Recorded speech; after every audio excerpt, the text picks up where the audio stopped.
Someone named Alan Gilburg won a 3-year lease for a new Hyndai Elantra from Gary Rome Hyundai. The raffle was part of a unique fundraiser to support the Holyoke Public Library's expansion and renovation project. They've already raised $2 million of their $2.5 million goal.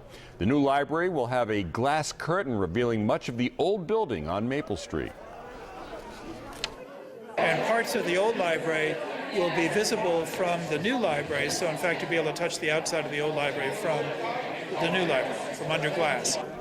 Library renovation is considered key to the new focus and revitalization of downtown Holyoke. They plan to complete construction next summer and open the library by October.